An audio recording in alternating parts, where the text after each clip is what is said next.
श्री शिवाय नमस्तुभ्यम। स्वागत है आप सभी का आपके अपने चैनल दिशा स्पिरिचुअल में। आज आप सभी सुन रहे हैं शुक्र प्रदोष व्रत की कथा। प्रदोष व्रत की कथा सुनना भी उतना ही पुण्यदायक माना गया है जितना व्रत करना। केवल कथा श्रवण करने से ही पाप नष्ट हो सकते हैं और पुण्य की प्राप्ति होती है। कथा सुनने से मन में भगवान शिव और माता पार्वती के प्रति श्रद्धा और भक्ति बढ़ती ही जाती है। मनुष्य को अपने कर्मों का बोध होता है और वह ईश्वर के मार्ग की ओर अग्रसर होता है। शुक्र प्रदोष व्रत की कथा विशेष रूप से दरिद्रता दूर करने और सुख समृद्धि लाने वाली कथा मानी गई है। कथा श्रवण करने से भी लक्ष्मी कृपा प्राप्त होती है, दाम्पत्य जीवन मधुर बन जाता है और परिवार में शांति बनी रहती है। शिव कथाओं का श्रवण करने से आत्म शुद्ध होता है और पाप कर्म नष्ट होते हैं, अतः मोक्ष की प्राप्ति का मार्ग प्रशस्त होता है। यदि कोई व्यक्ति स्वयं व्रत ना रख सके, वह श्रद्धा से कथा सुन ले तो उसे भी भगवान शिव पार्वती की कृपा प्राप्त होती है।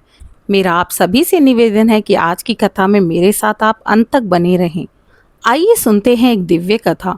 एक समय की बात है, प्राचीन काल में विदर्भ देश में एक अत्यंत साधु और धर्मनिष्ठ ब्राह्मण निवास करते थे। यद्यपि वह वेद शास्त्रों का विद्वान था, परंतु उसके जीवन में अत्यधिक निर्धनता व्याप्त थी। घर में न अन्न का संग्रह था, न वस्त्र की शोभा, ना ही कोई सुख सुविधा। दरिद्रता और दुख ने उसे इस प्रकार घेर लिया था कि जीवन निरंतर कष्टमय प्रतीत होता था।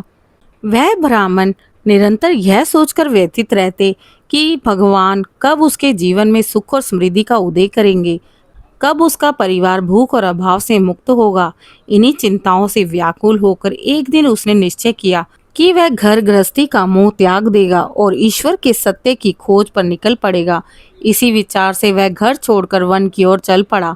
जंगल में चलते चलते उसने एक दिव्य और मनोहर उपवन देखा। वहां पर हरियाली से आच्छादित वृक्ष, सुगंधित पुष्प और शांत वातावरण था। उसी उपवन में उसे एक तेजस्वी और तपस्वी मुनि बैठे हुए दिखाई दिए। उनके शरीर से दिव्य आभा प्रस्फुटित हो रही थी। ब्राह्मण ने उनके चरणों में प्रणाम कर करुण स्वर में अपनी संपूर्ण व्यथा बताई। गुरुदेव, मेरा जीवन निरंतर दुख और अभाव से भरा हुआ है।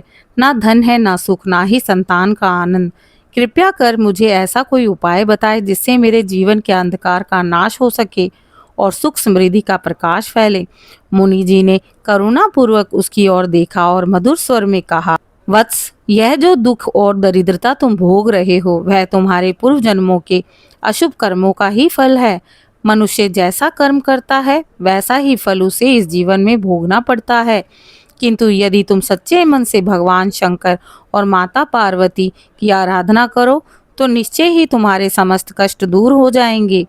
उन्होंने आगे कहा, तुम शुक्रवार के दिन आने वाले प्रदोष व्रत का पालन करो। इस दिन श्रद्धा और भक्ति के साथ उपवास रखकर प्रदोष काल में भगवान शिव और माता पार्वती की विधि पूर्वक पूजा करो, उनकी कथा का श्रवण करो और ओम नमः शिवाय मंत्र का जाप करो। इस व्रत के प्रभाव से तुम्हारे जीवन की दरिद्रता दूर हो जाएगी, लक्ष्मी की कृपा प्राप्त होगी और तुम्हारे परिवार में सुख समृद्धि का वास होगा। मुनि की वाणी सुनकर ब्राह्मण का हृदय आनंद और आशा से भर उठा। उसने प्रणाम कर व्रत का संकल्प लिया और घर लौट आया।